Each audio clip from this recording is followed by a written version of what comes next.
I never imagined that coming home from a job interview would lead to watching my stepmother hold my arms while her daughters tore my professional wardrobe to shreds. Janet gripped my wrists with surprising strength as Madison and Brooklyn ripped through my blazers, blouses, and pencil skirts like wild animals. The fabric made awful tearing sounds that seemed to echo through my childhood bedroom. "You dress like trash anyway." Janet laughed, her voice dripping with venom. "Might as well look the part now."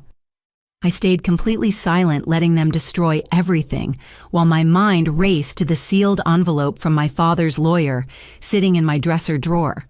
They had no idea what storm was coming. 6 months before this nightmare unfolded, I was living a completely different life in Chicago. My corner office overlooked Lake Michigan, and I had built a reputation as one of the city's most promising marketing executives. But everything changed when Dad called with news that still makes my chest tight. Stage 4 pancreatic cancer. 6 months to live, maybe less. I dropped everything to move back home to Millbrook, Connecticut. The house looked exactly the same as when I left for college 10 years earlier, except now it felt foreign. Janet had slowly erased every trace of my mother from the rooms where I grew up. The family photos on the mantle showed only Janet and her twin daughters, as if I had never existed at all. Dad built Thompson Industries from absolutely nothing after Mom died when I was 8 years old. He started with a small manufacturing plant that made automotive parts working 16-hour days to keep food on the table. Janet swept into our lives when I was 12, bringing Madison and Brooklyn, who were 10 at the time. She presented herself as our salvation, a loving mother figure who would complete our broken family. What followed were years of careful psychological warfare that Dad somehow never noticed. Janet made sure I was excluded from family vacations, claiming there wasn't enough room in the car. She scheduled important family discussions when I had school activities, then acted hurt that I prioritized academics over family time. Madison and Brooklyn learned to mimic their mother's behavior, making snide comments about my appearance and dismissing my achievements as showing off. When I graduated valedictorian, Janet spent the entire celebration dinner talking about Madison's participation in the school play. When I got accepted to Northwestern University with a partial scholarship, she worried aloud about the family's financial burden. Every accomplishment was diminished, every milestone was overshadowed by something more important happening with her biological daughters. The twins coasted through high school and ended up at the local community college, where they barely maintained passing grades. Yet somehow they both landed executive positions at Dad's company immediately after graduation. Madison became Director of Marketing Communications, despite never having worked anywhere else, while Brooklyn assumed the role of Human Resources Specialist with zero relevant experience. During Dad's final weeks, I spent every possible moment by his bedside. The cancer had ravaged his once strong frame, leaving him barely recognizable. But his mind remained sharp, and we talked for hours about the business he had built, the employees who depended on him and his dreams for the company's future. That's when I started noticing irregularities in the financial documents scattered across his nightstand. Large payments to consulting firms I had never heard of, monthly transfers to marketing companies that seemed to produce no visible results.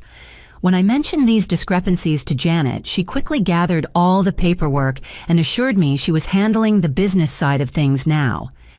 "Your father doesn't need to worry about these details," she said with a dismissive wave. "Madison and Brooklyn have been helping me modernize our vendor relationships. We're saving the company thousands of dollars through their strategic partnerships." Something about her explanation felt wrong, but Dad was too weak to review the documents himself. I tried to research the vendor companies online, but their websites were sparse and unprofessional. Still, I had no concrete proof of wrongdoing, just a nagging suspicion that something wasn't right. The devastating truth revealed itself 3 days before Dad passed away. While helping him organize his desk, I discovered a hidden folder containing bank statements and canceled checks. The consulting firms receiving large monthly payments were registered to post office boxes in different states. The marketing company collecting fees for non-existent campaigns had Madison listed as its president and sole employee. My hands shook as I traced the money trail through months of documentation. Janet had been embezzling from Thompson Industries for over 5 years, using fake vendor accounts to funnel nearly $2 million into her personal accounts.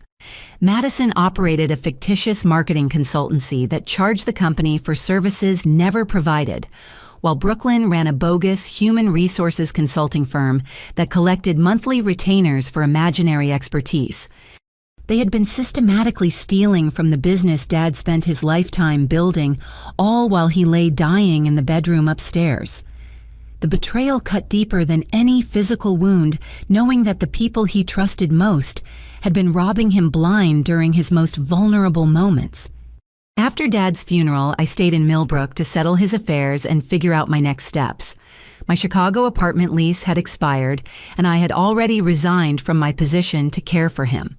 The plan was to spend a few weeks handling probate matters before deciding whether to return to corporate life or explore other opportunities. Janet's demeanor changed the moment we returned from the cemetery. The mask of grieving widow slipped away, revealing something cold and calculating underneath. She informed me that evening that she was moving Madison and Brooklyn into the master bedroom wing since they would be taking over more responsibilities at the company.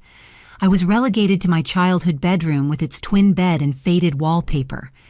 "This arrangement makes the most sense," she announced over dinner, cutting her steak with deliberate precision. "The girls need space to work from home, and you won't be staying long anyway. I'm sure you're eager to get back to your real life in Chicago." The psychological warfare began immediately, small things at first. My favorite coffee mug disappeared from the kitchen cabinet. The landline phone was moved to their wing of the house, making it difficult for me to receive calls. My mail was intercepted and opened before I could see it, with Janet claiming she was just trying to help organize Dad's affairs. Madison and Brooklyn seemed to take pleasure in my discomfort. They would blast music late into the night, making it impossible to sleep.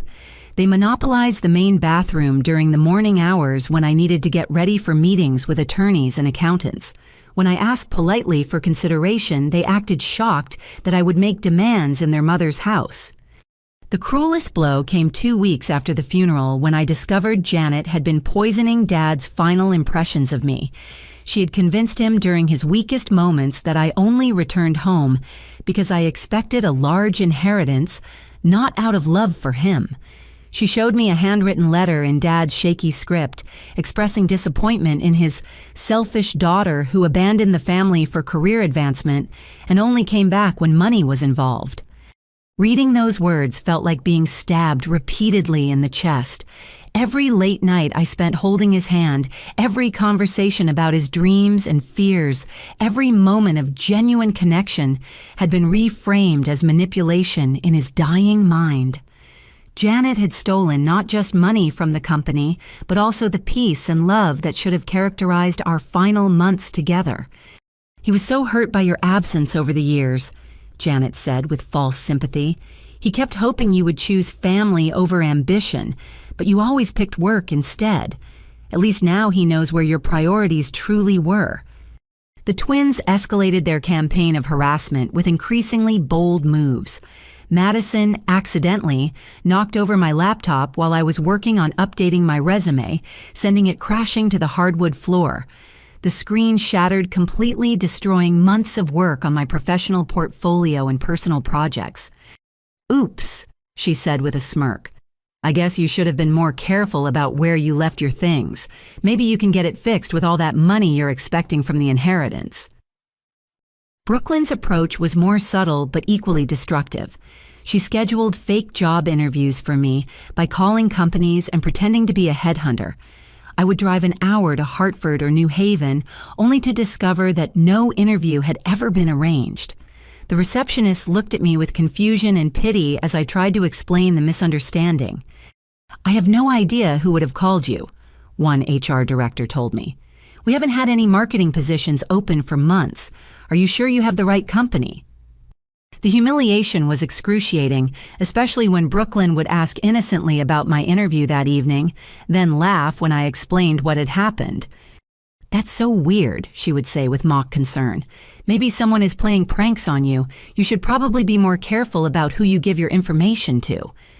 The family attorney Gerald Winters seemed sympathetic to my situation, but explained that legal matters were complicated. Janet legally owned 50% of all marital assets, as Dad's surviving spouse, and community property laws in Connecticut favored her position. He assured me that Dad had left specific instructions about my inheritance, but the documents needed time to work through the complex probate process. "These things take months to sort through properly," Gerald explained during our first meeting. "Your father was very thorough in his planning, but there are multiple wills and trust documents that need to be reconciled. I promise you'll be taken care of, but patience is essential right now." Something about Gerald's demeanor bothered me, though I couldn't pinpoint exactly what seemed off. He appeared nervous whenever I asked specific questions about Dad's wishes, and he always had excuses for why documents weren't ready for review. Still, he was Dad's longtime attorney, and I had no choice but to trust his guidance. The situation became unbearable when I overheard a phone conversation that revealed the true scope of Janet's deception. She was talking to someone late at night, her voice carrying through the thin walls of the old house. I crept closer to her bedroom door and listened in horror as she described her plans. "The little princess will be gone soon," Janet whispered. "Gerald is taking care of the legal paperwork and she'll get just enough to avoid a challenge, but not enough to matter. Robert was so confused at the end, signing whatever I put in front of him. She has no idea what's coming." My blood ran cold as the pieces fell into place. Janet hadn't just been stealing money from the company. She had been manipulating Dad's legal documents, probably forging his signature on revised wills and trust modifications. Gerald wasn't just slow with probate. He was actively participating in the fraud, helping Janet steal my inheritance while maintaining plausible deniability. The conversation continued with details that made my stomach turn. Janet had bribed Gerald with payments from the embezzled funds, ensuring his cooperation in the document fraud. She had even convinced Dad's doctor to increase morphine doses during his final weeks, keeping him confused and compliant when legal papers needed signatures. "He was so drugged up he could barely remember his own name," Janet chuckled. "Made it easy to get everything signed and witnessed. The stupid girl thinks she's getting half the company, but she'll be lucky to get a small trust fund and some personal items." I backed away from the door with my heart pounding, finally understanding the full extent of their betrayal. This wasn't just about money or inheritance. It was about systematically destroying every connection I had to my father and the life he had built for our family. The morning of my complete humiliation started like any other day that had become routine in hell. I dressed carefully in one of my few remaining professional outfits, a navy blazer and matching skirt that had survived the twins' earlier sabotage attempts. I had a job interview in Hartford with a mid-size marketing firm that seemed genuinely interested in my background. The interview went disastrously wrong from the moment I walked into their conference room. The hiring manager, a woman named Patricia, looked confused when I introduced myself. "I'm sorry, but we're not hiring for any marketing positions right now," she said. "Our HR department received a very strange call yesterday from someone claiming to represent you, saying you were desperate for any job and would work for half the standard salary. The caller also mentioned some concerning issues with your previous employment." My face burned with embarrassment as I tried to explain the misunderstanding. Patricia was professional but clearly uncomfortable, probably wondering if I was having some kind of mental health crisis. The drive home took 2 hours because of traffic, giving me plenty of time to imagine Brooklyn laughing about her latest prank. I walked into the house around 4 in the afternoon, emotionally drained and physically exhausted. The sound of laughter coming from upstairs should have been my first warning, but I was too defeated to pay attention to potential danger signals. I climbed the stairs to my childhood bedroom and opened the door to find absolute chaos. My closet had been completely emptied, with every piece of clothing scattered across the floor. Madison and Brooklyn were sitting on my bed like queens holding court, while Janet stood near the window with a satisfied expression. "Welcome home, princess," Janet said with a voice dripping false sweetness. We decided it was time for a wardrobe intervention. That's when I noticed what they were actually doing.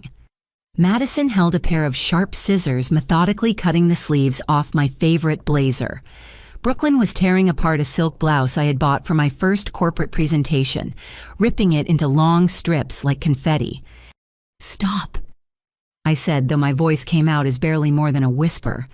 "Please stop destroying my things." "These aren't really your things anymore," Janet replied with a laugh. "Everything in this house belongs to me now, and I've decided these clothes are inappropriate for someone in your position." I moved toward Madison, hoping to save at least one blazer from destruction, but Janet grabbed both my arms and held me in place with surprising strength. Her fingers dug into my wrists hard enough to leave bruises, and her grip felt like iron shackles. "You're going to stand right here and watch," Janet hissed in my ear. "You need to understand your new place in this family hierarchy." Madison picked up my favorite dress, a black sheath that I had worn to Dad's funeral. She looked me straight in the eyes as she began cutting it into pieces, starting with the neckline and working her way down. The sound of fabric tearing mixed with their laughter created a symphony of cruelty that I will never forget.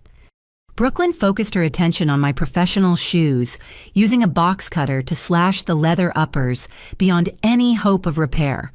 She held up each ruined pump like a trophy, inspecting her handiwork with obvious satisfaction, before tossing the remains onto the growing pile of destruction. "You dress like trash anyway," Janet laughed, tightening her grip when I tried to pull away. "Might as well look the part now. Maybe this will teach you some humility." The twins worked methodically through every item of quality clothing I owned. Blazers, skirts, blouses, dresses, even undergarments were systematically destroyed with scissors, box cutters, and their bare hands. They saved my interview outfit for last taking special pleasure in ruining the clothes I had worn that morning. "Did you really think some fancy corporate outfit would impress anyone?" Madison taunted as she cut the blazer into strips. "You're nobody's special D. You never were and you never will be." Brooklyn held up the ruins of my skirt, examining the torn fabric with mock concern. "Such a shame about these expensive clothes. Too bad you'll be too broke to replace them once reality hits." The psychological torture felt worse than the financial loss. They weren't just destroying my clothes, they were dismantling my professional identity, my connection to the career I had built, and my sense of dignity as an adult woman. Each cut of the scissors felt like a wound to my soul. When they finished with my wardrobe, Janet released my arms and stepped back to admire their handiwork. The room looked like a textile explosion had occurred with fabric scraps covering every surface. 3 hours of methodical destruction had reduced my entire professional wardrobe to literal garbage. "Clean this up," Janet commanded, "and don't you dare leave any mess for the housekeeping service to deal with. You made this bed, now you can lie in it." They filed out of the room, laughing, leaving me standing among the ruins of my dignity. I sank to my knees and began gathering the fabric pieces, some part of me hoping that maybe something could be salvaged or repaired. But the damage was too extensive. Every single item was beyond saving. That evening, they forced me to serve dinner while they celebrated their victory. I had to prepare their meals, set the table, and clean up afterward while wearing an old college sweatshirt and jeans that had somehow escaped the afternoon's destruction. "You know this arrangement works much better," Janet announced over dessert. "Dee finally understands her proper role in this household. Service positions have always suited her better than leadership anyway." Madison and Brooklyn laughed at their mother's joke, making plans for how they would redecorate my childhood bedroom once I was gone. They discussed paint colors and furniture arrangements as if I wasn't standing 3 feet away scraping their leftover food into the garbage disposal. The breaking point came when I overheard them planning to sell Dad's business to a competitor who had been circling for years. Janet explained that she wanted to cash out quickly rather than deal with the complications of running a manufacturing company. "We'll get 8 or 9 million if we move fast," she told the twins. "Then we can relocate somewhere with better social opportunities. Maybe California or Florida, where the weather is nicer and the people are more sophisticated." The casual way she discussed dismantling Dad's life work felt like watching someone desecrate a grave. Thompson Industries represented 30 years of his blood, sweat, and dreams. The employees weren't just workers, they were extended family members who had helped build something meaningful together. I retreated to my demolished bedroom and sat on the floor among the fabric scraps, feeling more alone than ever before in my life. The reflection in my dresser mirror showed a broken woman in ill-fitting clothes, surrounded by the evidence of complete defeat. But as I stared at that pathetic reflection, my eyes landed on the dresser drawer where I had hidden the sealed envelope from Dad's real attorney. The envelope that Janet didn't know existed. The envelope that contained information she had no idea I possessed. For the first time in months, I smiled. I waited until 3 a.m. to retrieve the envelope from its hiding place behind my old college textbooks. The house was silent except for the creaking sounds that all old homes make during the night. My hands trembled as I carefully opened the seal, revealing documents that would change everything. The first page was a handwritten letter from Dad dated just 1 week before his death. His familiar scrawl was shaky but legible, and reading his words felt like hearing his voice one last time. My dearest Dee, if you are reading this letter, it means I am gone, and Janet has shown her true colors.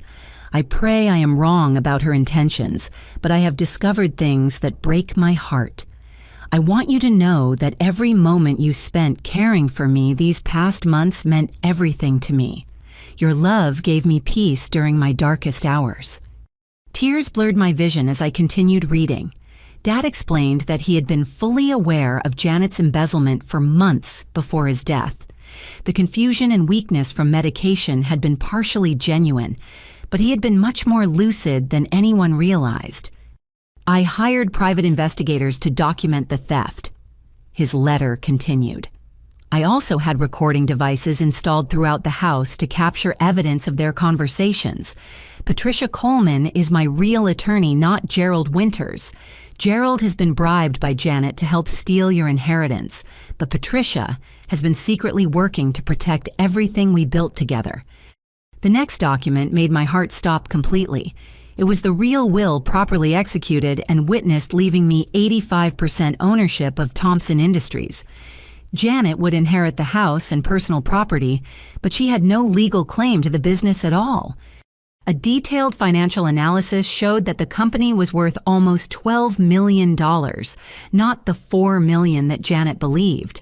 Dad had quietly diversified the business over the past 5 years, expanding into new markets and building strategic partnerships that dramatically increased its value. Most shocking of all was a folder containing transcripts of conversations that Dad's recording devices had captured. Hours of audio documentation showed Janet, Madison, and Brooklyn openly discussing their embezzlement schemes, their plans to destroy my relationship with Dad, and their intentions to steal my inheritance through forged documents. One transcript particularly caught my attention. It was a conversation between Janet and Gerald from 2 weeks after Dad's funeral, discussing how they would minimize my inheritance while maximizing their own profits. "The girl is completely clueless," Gerald's voice said through the typed transcript. "She actually believes she'll inherit half the business. She has no idea that Robert signed new documents giving you controlling interest just before he died." "Make sure the forged will looks authentic," Janet had replied. "I want everything to appear legitimate when this goes through probate court. She can have a small trust fund and some personal items, but the real money stays with my family." Reading those words filled me with a cold rage that was somehow more powerful than the hot anger I had felt during the clothes destruction. They hadn't just stolen money or property, they had stolen my father's dying wishes and perverted his memory with lies and manipulation. The envelope contained contact information for Patricia Coleman, along with instructions to call her immediately upon opening the documents. Despite the late hour, I dialed her number from the phone in Dad's old study, speaking in whispers to avoid waking anyone. Patricia answered on the first ring as if she had been expecting my call. "I'm so sorry for your loss, and I'm sorry you've had to endure what you've been going through. Your father prepared extensively for this moment." Patricia explained that she had been working behind the scenes for months, coordinating with FBI investigators who were building a federal case against Janet and her accomplices. The embezzlement crossed state lines and involved tax fraud, making it a federal crime that would carry serious prison time. "We have enough evidence to prosecute successfully," Patricia said. "But your father wanted you to have the opportunity to handle this situation as you saw fit. You can proceed with criminal charges immediately, or you can take control of the company first and deal with them on your own terms." The choice was mine, and I knew immediately which path I wanted to take. Simple arrest and prosecution would be satisfying, but it wouldn't give me the psychological closure I needed. I wanted to watch their faces when they realized how completely they had been outmaneuvered. "I want to take control of the company first," I told Patricia. "I want them to experience the same helplessness they put me through."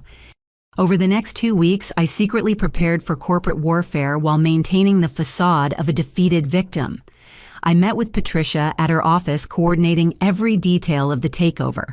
I reviewed financial documents that revealed the true scope of Janet's theft and the company's actual profitability. Most importantly, I studied the corporate structure and employee roster, identifying people I could trust and those who had been complicit in the fraud. The picture that emerged was encouraging. Most of Thompson Industries' long-term employees were loyal to Dad's memory and had been suspicious of the twins' rapid promotions. Martin Rodriguez, the chief financial officer, had been with the company for 15 years and had quietly documented financial irregularities for months. He had been afraid to speak up without proof, but he had maintained detailed records of every suspicious transaction. Sarah Kim, who ran day-to-day operations, had similarly been protecting the company's interests while documenting the twins' incompetence and absenteeism. She had a folder full of evidence showing that Madison and Brooklyn rarely showed up for work, and when they did, they spent their time shopping online or planning personal trips. I arranged secret meetings with Martin and Sarah, revealing my true identity as the new majority owner and sharing Dad's evidence of the embezzlement.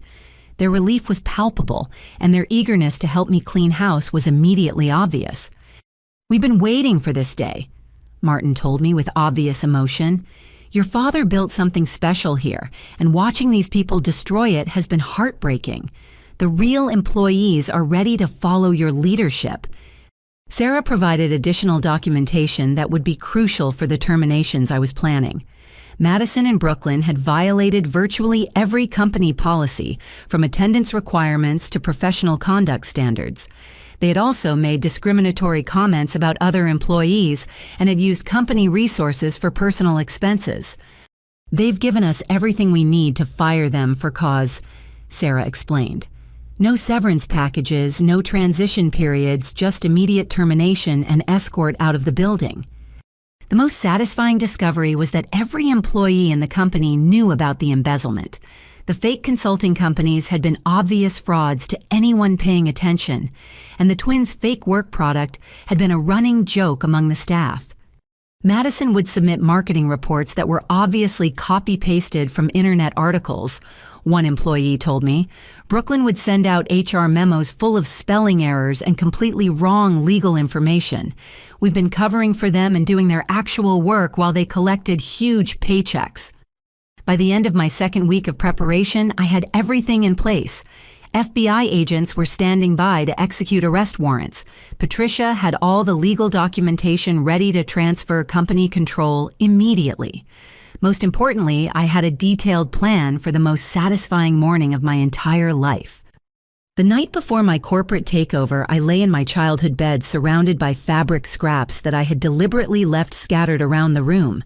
Tomorrow, Janet and the twins would learn that their victim had become their destroyer. Tomorrow, justice would finally be served. I slept better that night than I had in months. Monday morning at Thompson Industries started like any other day for Janet and the twins, but it would end as the worst day of their lives. I arrived at the company headquarters at 7:30, wearing a borrowed business suit from Patricia and carrying a briefcase full of legal documents that would change everything. The building looked exactly as I remembered from childhood visits with Dad.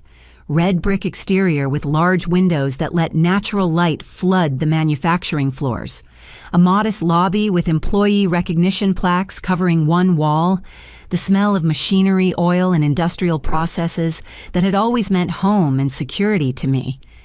Security guard Tom Martinez recognized me immediately, though he looked confused about why I was there so early on a Monday morning. Tom had worked for Dad for over 20 years and had always been kind to me during my teenage years.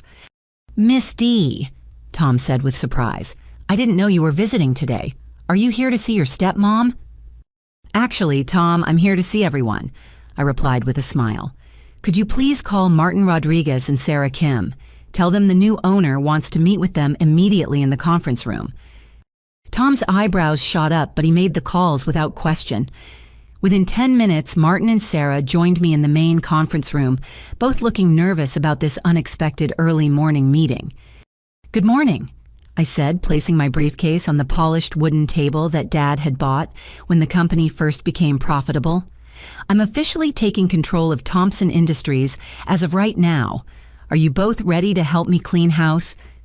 The transformation in their expressions was immediate and profound. Martin actually laughed out loud with relief, while Sarah clasped her hands together as if she had been praying for this moment. "We've been ready for months," Sarah said with obvious emotion. "The real employees have been protecting this company's operations while waiting for legitimate leadership to return." Martin opened his laptop and began pulling up financial documents that revealed the stunning scope of the theft. "They've stolen almost $2 million over 5 years, he explained. "But the company's core business is incredibly strong. We've been profitable every single month despite the embezzlement." The revelations kept coming as more loyal employees joined our morning meeting. Lisa Thompson from accounting had been quietly documenting fake vendor payments. Mike Johnson from production had been covering for the twins' constant absences. Angela Davis from customer service had been handling client relationships that Madison was supposed to manage. "The fake marketing company never produced a single piece of work," Angela explained. "I've been writing all the promotional materials and managing client communications, while Madison took credit and collected bonuses. Brooklyn's HR consulting firm charged us $50,000 last year for a sexual harassment policy that she copy-pasted from a free legal website," Lisa added. "She made 3 spelling errors and got the state laws completely wrong." By 8:45, I had a complete picture of how the company had survived despite being systematically robbed. The real employees had been working overtime to compensate for the twins' incompetence, essentially running parallel operations to keep clients satisfied, while the thieves collected paychecks for non-existent work. At 9 o'clock sharp, I called for an all-hands company meeting in the main assembly area. Employees gathered with curious expressions, probably expecting another meaningless announcement about policy changes or productivity improvements. Janet Madison and Brooklyn arrived together looking smugly confident as they took seats in the front row. Janet wore an expensive suit that had probably been purchased with embezzled funds, while the twins carried designer handbags and wore jewelry that cost more than most employees made in a month. "Good morning, everyone." I began standing behind the podium where Dad had addressed the company for 30 years. "I'm here to announce some significant changes in our management structure effective immediately." Janet looked bored, probably expecting me to be introduced as some kind of minor administrative assistant. Madison was checking her phone while Brooklyn filed her nails with obvious disinterest. As you all know, my father Robert Thompson built this company from nothing through hard work, integrity, and respect for the people who make it successful. Today, I'm honored to continue his legacy as the new majority owner of Thompson Industries. The reaction was electric. Loyal employees began applauding and cheering while Janet and the twins looked shocked and confused. Janet's face went pale as the implications began to sink in. "Our first priority is addressing financial irregularities that have been discovered through recent audits," I continued. "Martin Rodriguez, our Chief Financial Officer, will present his findings." Martin stepped forward with a thick folder of documentation. His presentation was methodical and devastating, showing exactly how fake vendor accounts had been used to funnel money to personal bank accounts. Charts and graphs displayed the theft timeline with amounts and dates that left no room for doubt or denial. The fake consulting companies never provided any services whatsoever, Martin explained to the assembled crowd. Thompson Industries paid almost $2 million for work that was never performed to companies that exist only on paper. Employees began murmuring among themselves as they realized the scope of what had been happening. Some looked angry, others appeared relieved that their suspicions had finally been validated.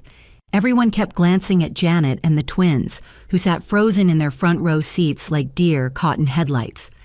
Sarah Kim took the podium next, presenting HR documentation that painted an even more damning picture.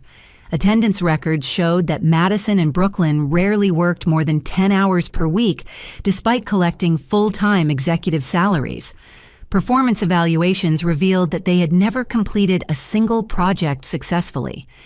The fake HR consulting firm charged us for services, including policy development training programs and legal compliance reviews, Sarah explained.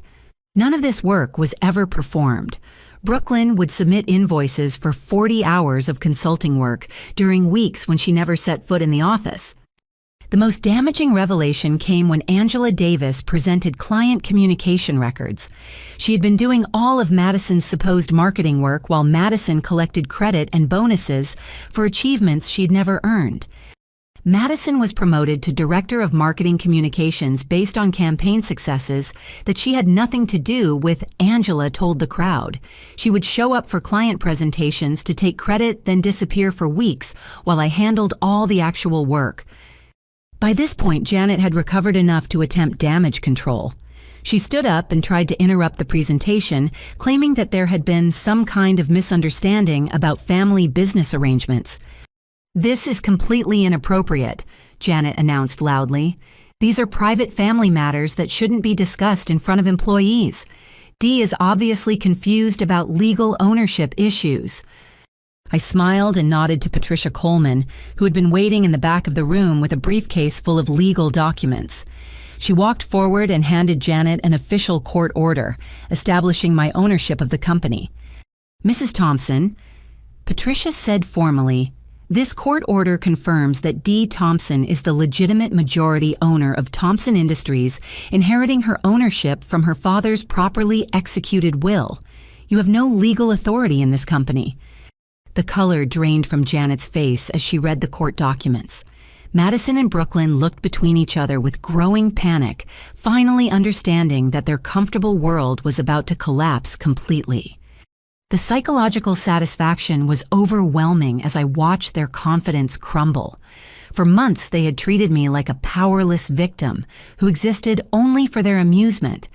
Now they sat in a room full of people who knew exactly what they had done, with legal proof of their crimes being presented as evidence. "Effective immediately, there will be some personnel changes," I announced to the assembled employees. "Madison Thompson and Brooklyn Thompson are terminated for cause, including embezzlement, fraud, and gross misconduct. Security will escort them from the premises within the hour." The twins finally found their voices both talking at once as they tried to deny the charges and claim they had been set up. But their panic was obvious, and their protests sounded hollow in the face of overwhelming evidence. Janet made one last desperate attempt to maintain control. "You can't do this," she shouted. "I own 50% of everything Robert built. You're just a spoiled child having a tantrum because you didn't get your way." I gestured to Patricia, who produced the real will along with documentation showing that Janet's supposed ownership had been based entirely on forged documents. The fake will that Gerald Winters had prepared was revealed as a criminal conspiracy to steal my inheritance. "Mrs. Thompson," Patricia announced formally, "you have no ownership interest in Thompson Industries. Your deceased husband left you the house and personal property, but this business belongs entirely to his daughter." The moment when Janet realized how completely she had been outmaneuvered was worth every moment of suffering I had endured. Her expression went from angry denial to shocked understanding to pure desperation as she grasped that her entire plan had collapsed. But the best was yet to come. The termination meetings were scheduled for 10 o'clock sharp, beginning with Madison in her corner office that she had never deserved. I arrived with Patricia Martin and 2 security guards, carrying boxes of evidence that documented every aspect of her fraud. Madison sat behind an oversized desk in a leather executive chair trying to project authority, despite the obvious panic in her eyes. Her office was decorated with fake awards and certificates from marketing organizations she had never actually joined, along with framed photos of herself at company events where she had shown up only to take credit for other people's work. Madison. I began formally sitting across from her like any other business meeting. We're here to discuss the termination of your employment with Thompson Industries, effective immediately. She attempted to maintain her usual arrogant demeanor, leaning back in the chair and crossing her arms defensively. "You can't fire me," she declared. "I'm family and I've been instrumental in this company's marketing success. You'll be hearing from our attorney about this illegal harassment." I opened the first folder and spread out documentation of her fake consulting company across the desk.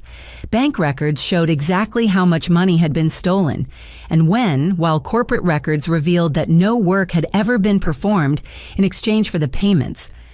Madison Thompson Marketing Solutions received $743,000 from Thompson Industries over the past 5 years.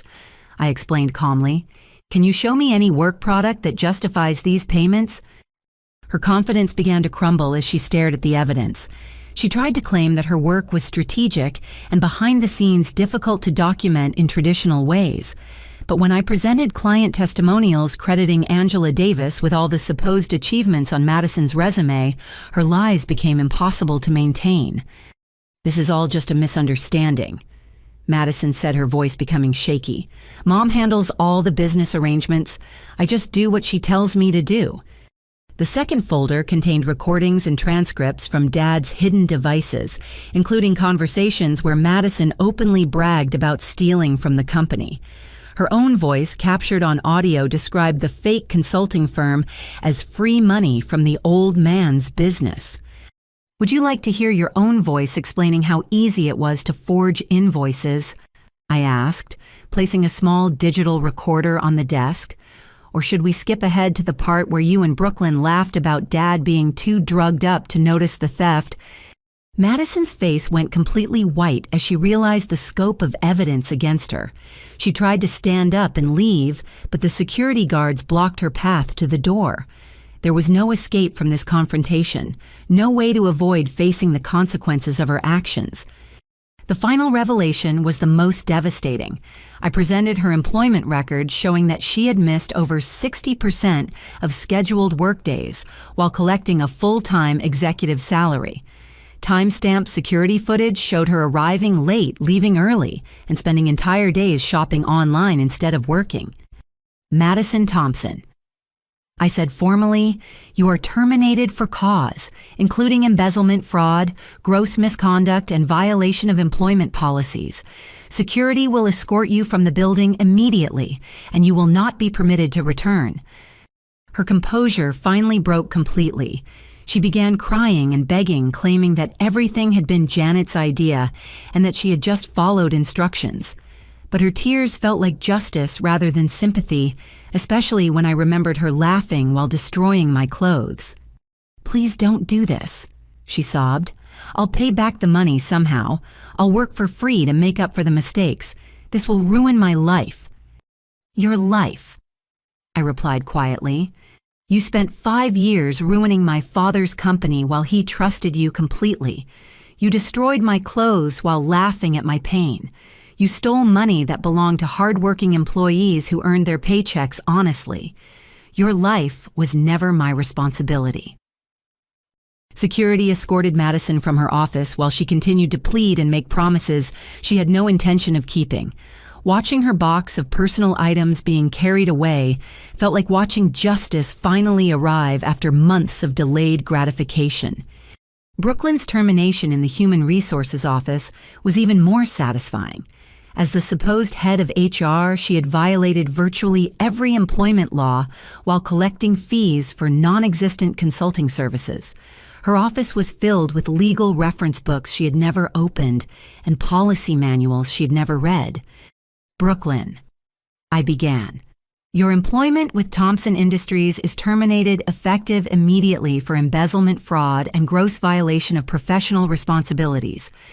She tried to claim legal protections that didn't exist, threatening to sue for wrongful termination and discrimination. But when I presented documentation showing that her fake consulting firm had charged the company for services, never provided her legal threats, became laughable.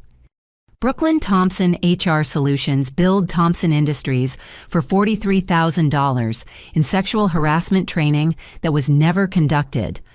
I explained. "The policy manual you submitted was plagiarized from free internet sources and contained incorrect legal information that could have exposed the company to liability." The evidence against Brooklyn was particularly damning because she had been responsible for maintaining employment records that documented her own misconduct. Attendance records showed that she had been absent for entire weeks while billing consulting time to the company.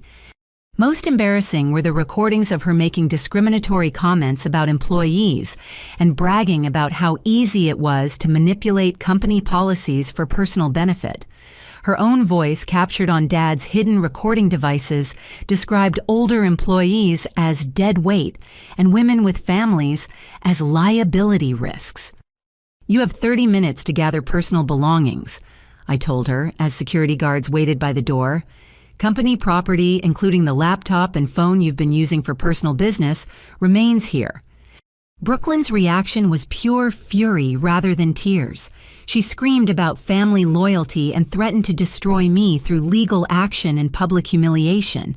But her threats sounded hollow when delivered by someone being escorted out by security guards. "This isn't over," she yelled as they guided her toward the exit. "You'll regret crossing our family. We have connections and resources you can't imagine." Janet's confrontation in the executive office was the emotional climax of the entire ordeal.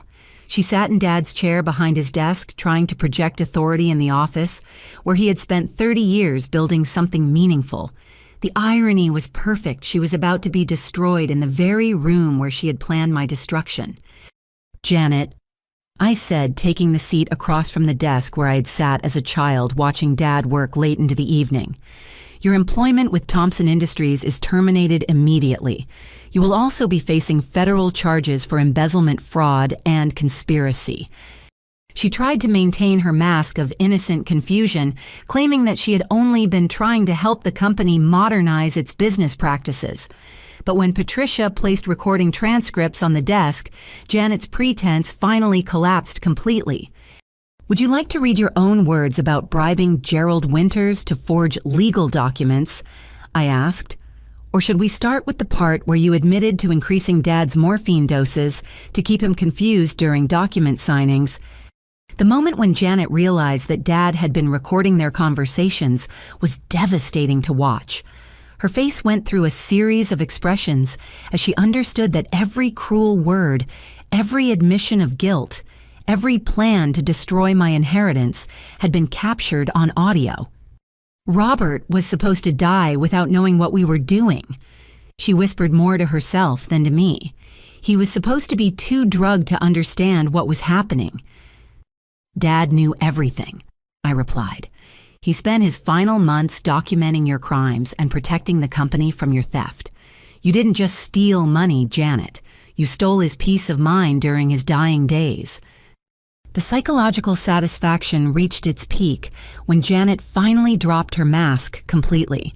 The fake grief, the false concern, the pretense of being a loving stepmother all disappeared, revealing the cold, calculating predator who had been systematically destroying everything Dad built. "You think you've won," she snarled with pure hatred. "You're still the same pathetic little girl who never belonged in this family. Robert only married your mother for convenience, and he only tolerated you because he had no choice." Her words were meant to hurt, but they felt like victory instead. After months of psychological warfare, she had finally shown her true nature to witnesses who could document everything for the criminal trial. Janet Thompson. Patricia announced formally, Federal agents are waiting to place you under arrest for wire fraud, tax evasion, and conspiracy to commit theft. You have the right to remain silent."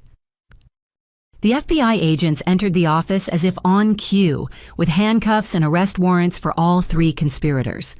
Janet's expression shifted from hatred to terror as she realized that this wasn't just about losing employment. This was about federal prison time and complete financial ruin. Watching Janet being led away in handcuffs from Dad's office felt like the universe finally restoring its proper balance. The woman who had spent years manipulating and destroying was experiencing her own destruction, delivered with the same methodical precision she had used against our family. The building erupted in cheers as employees watched their tormentors being arrested simultaneously. Madison and Brooklyn were loaded into separate FBI vehicles while Janet screamed about conspiracy and discrimination. But their protests were meaningless now, overwhelmed by documented evidence and recorded confessions. Standing in Dad's office after they were gone, I felt his presence more strongly than any time since his death. Justice had been served exactly as he had planned, with patience and preparation, triumphing over immediate revenge. 3 months later, Thompson Industries had been completely transformed into the company Dad always dreamed it could become. The executive floor buzzed with productive energy instead of the toxic atmosphere that Janet and the twins had created. Every morning brought new evidence that removing the cancer had allowed the healthy organism to flourish. Martin Rodriguez had been promoted to Chief Operating Officer, bringing both financial expertise and deep institutional knowledge to senior leadership. Sarah Kim became Vice President of Human Resources, implementing policies that actually protected employees instead of exploiting them. Their first initiative was a profit-sharing program that distributed the recovered embezzlement funds to workers who had been covering for the twins' incompetence. The company's financial recovery exceeded everyone's expectations. Without the constant drain of fake consulting fees and fraudulent expenses, Thompson Industries showed its true profitability. Monthly revenue had increased by 30% as employee morale soared and client relationships strengthened under honest management. Most satisfying was watching individual employees flourish when their contributions were properly recognized and rewarded. Angela Davis became Director of Marketing Communications, finally receiving credit and compensation for work she had been doing anonymously for years. Lisa Thompson was promoted to Senior Financial Analyst, her careful documentation skills proving invaluable for both the criminal investigation and ongoing business operations. The new company culture emphasized transparency and authentic achievement rather than manipulation and theft. Department meetings focused on collaboration and innovation instead of covering up incompetence. Employees arrived early and stayed late because they believed in what they were building together. Federal prosecutors had moved quickly on the criminal cases. Janet received 5 years in federal prison for wire fraud, tax evasion, and conspiracy charges. The judge specifically noted the breach of trust during a vulnerable person's final illness as an aggravating factor that warranted the maximum sentence. Madison and Brooklyn each received 3 years in federal prison for their roles in the embezzlement conspiracy. Their fake consulting companies were seized by the government, with all assets being returned to Thompson Industries as restitution. The twins who had once mocked my professional achievements were now wearing orange jumpsuits in federal correctional facilities. Gerald Winters, the corrupt attorney, lost his license to practice law and received 2 years in prison for his role in the document fraud. His cooperation with prosecutors helped secure additional evidence, but couldn't save him from the consequences of betraying his professional obligations. The house that Janet thought she would inherit had actually been held in a trust that contained specific moral clauses. Her criminal conviction triggered forfeiture provisions that transferred ownership to me as the sole remaining family member. Rather than living there with all its painful memories, I decided to transform the property into something meaningful. The Janet Thompson House for Grieving Families opened 6 months after the convictions, providing counseling services and support groups for people navigating loss.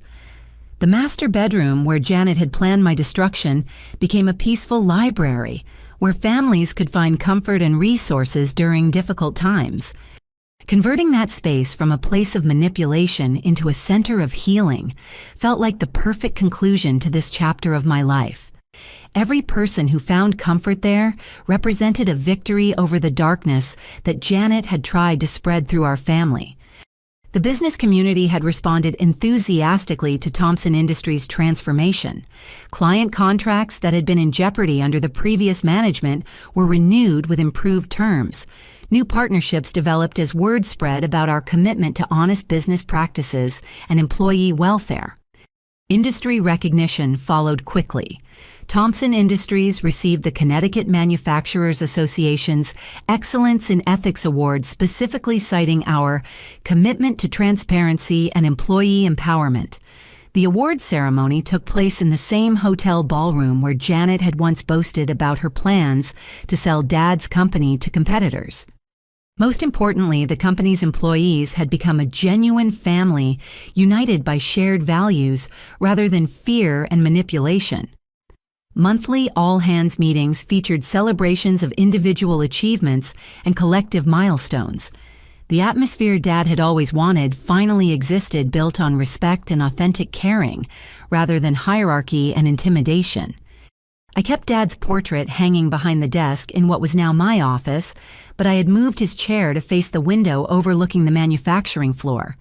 Every morning, I could see employees arriving with energy and purpose, knowing their work contributed to something meaningful and lasting. The profound life lesson from this experience became clearer with each passing day. Dad's final gift wasn't just the evidence or the business ownership. It was teaching me that patience and preparation create more lasting victory than immediate revenge ever could. When Janet and the twins were destroying my clothes and mocking my pain, my first instinct had been to fight back immediately with anger and accusations. But Dad's example showed me that strategic thinking and careful planning could deliver justice that would last for years rather than moments. The woman who had once felt completely powerless while watching her possessions being destroyed had learned to wield real power through patience, evidence, and moral clarity.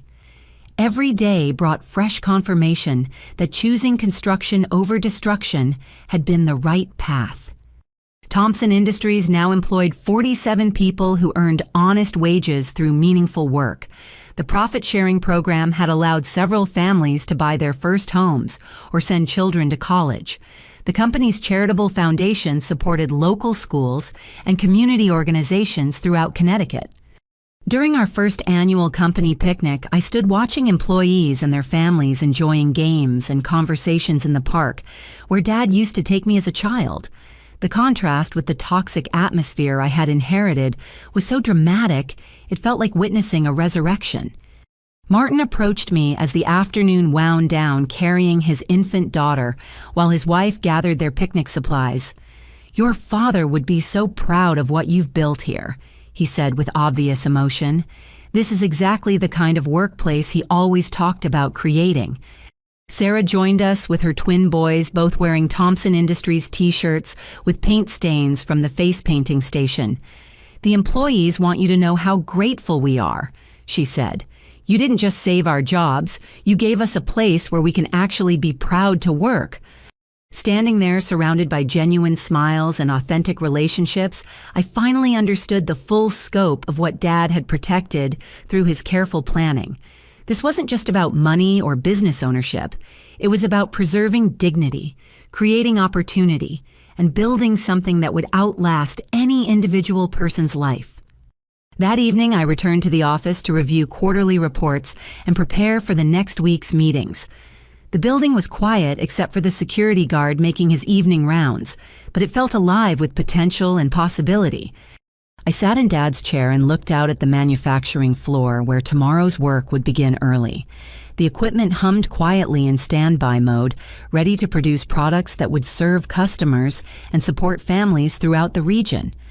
On my desk lay thank you letters from employees whose lives had been changed by the company's transformation. Angela's note mentioned finally being able to afford graduate school. Lisa's letter described buying her first car without worrying about monthly payments. Mike from production wrote about his son's reaction to visiting the factory and seeing where his dad worked with pride. The deepest satisfaction came from knowing that justice hadn't just been served, but that good had triumphed in ways that would create lasting positive change. Janet and the twins had been focused entirely on destruction and theft, but our response had been construction and growth, leaving the world better than we found it. As I turned off the lights and locked the office, I whispered a quiet thank you to Dad for teaching me that real power comes not from defeating enemies, but from building something so strong and good that it cannot be destroyed. The woman who had once been held captive while her possessions were destroyed now held the keys to a thriving business that provided security and opportunity for dozens of families. The transformation felt like emerging from a long nightmare into bright sunlight that would never fade. Thompson Industries would continue growing and serving the community for generations to become a living monument to the truth that patient preparation and moral courage will always triumph over cruelty and greed in the end. What would you do if you discovered your family had been systematically stealing from your inheritance while manipulating your dying parent? Share your thoughts in the comments below and let me know how you would handle such a devastating betrayal.